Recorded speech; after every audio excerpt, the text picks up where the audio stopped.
Welcome back to the AAA MF YouTube channel. I hope you enjoyed the last video with the drag racing. Unfortunately, we didn't get my McLaren to go up against the 911 Turbo, but as with lots of filming, you can't ever plan everything because we actually ran out of time. But I hope you enjoyed it. Today, I'm in my 911 GT3 RS 4 litre, the white one, and we've got something very special for you. I think that the GT3 RS 4 litre is the pinnacle of GT3 engineering. It's got a manual gearbox, naturally aspirated engine, and it's got the hydraulic steering, and it's a real back to basics car. After the 997, they introduced electric steering and rear wheel steer. So this is a very analog car. Now, if you want a GT3 RS nowadays, you cannot get the manual gearbox.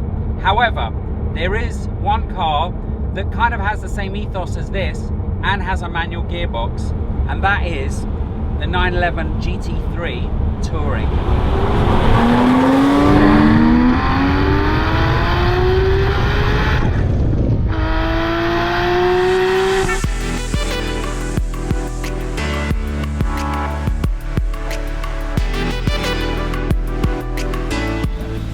I've never been in one of these. This is going to be interesting. Dan, you've never been in one either? No. It's nice, isn't it? Here we go.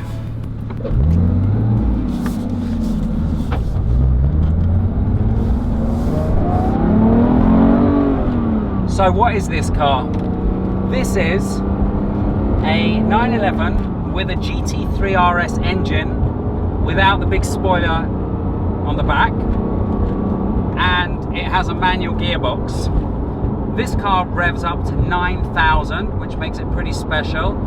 It's allowed to do that by having loads of carbon ceramic coating on the engine and all the engine internals. It's got the same power as my car, 493 brake horsepower, except this is the fuel injected engine, whereas mine had the old Metzger engine. This has the electric steering, mine has the hydraulic steering, and this has the rear wheel steer. So, same car, but quite different car.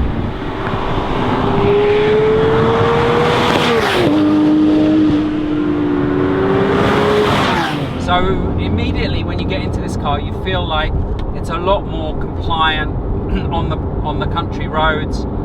The suspension is a lot softer than my car. My car is obviously a track car and it's designed to go racing. This is designed for the road. So I guess ultimately this is going to be a better road car. But today we actually want to see which one is more enjoyable to drive. So let's go up to 9,000. Wow, wow, wow. That's nice. That's amazing, Dan, no? 9,000 revs. Just makes you giggle, that does. Wow. So this car is actually really nice at low speeds. It feels really comfortable.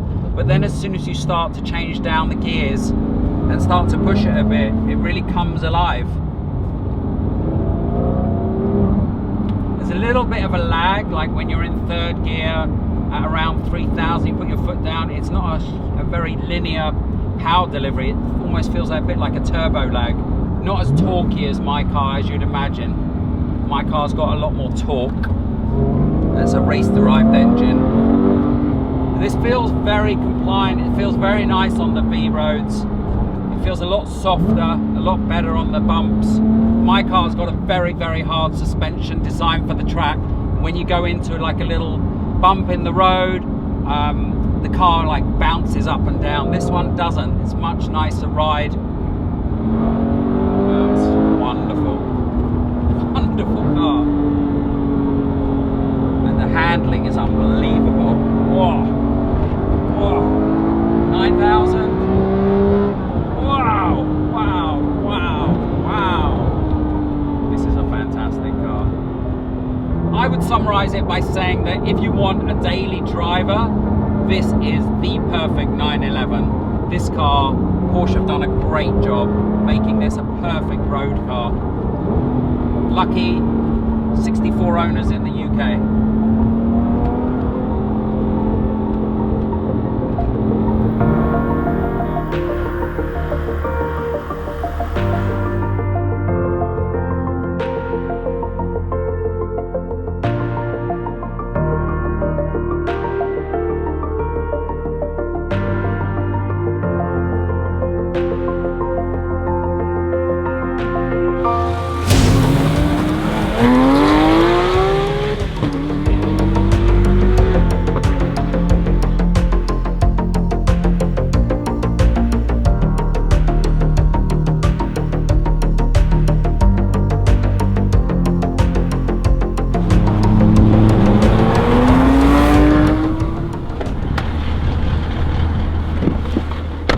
So we've just got out of the GT3 Touring, and I thought to sign off the video, I would just compare how it feels to get back into this. The clutch is much heavier. Whoa. The gearbox is very different. It's much shorter shift, it's much firmer, the gearbox on this. The torque is unbelievable. Dan, you can feel the torque, right? Definitely. This has much more of a punch from low down revs. This doesn't go to 9,000, but it does go to 8,200, and I think that's enough. The steering on this is like night and day with the Touring. The steering on this is much, much sharper. This feels like a race car. Much more exhilarating. The noise, I think, is better as well.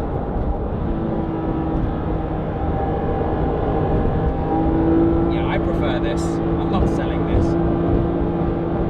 However, if you're not one of the 600 in the world lucky enough to own one of these, the GT3 Touring is a pretty good alternative, especially if you're going to use it around town and use it quite often as a daily driver.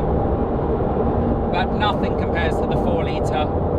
There's nothing I've actually ever driven that compares to this car. I've driven an Enzo, I've driven a Wyra, I've driven a Carrera GT, I've driven quite a lot of special cars. Nothing compares to a 4 litre. Let me know what you think in the comments below. Thank you for watching. I hope you enjoyed, and please subscribe.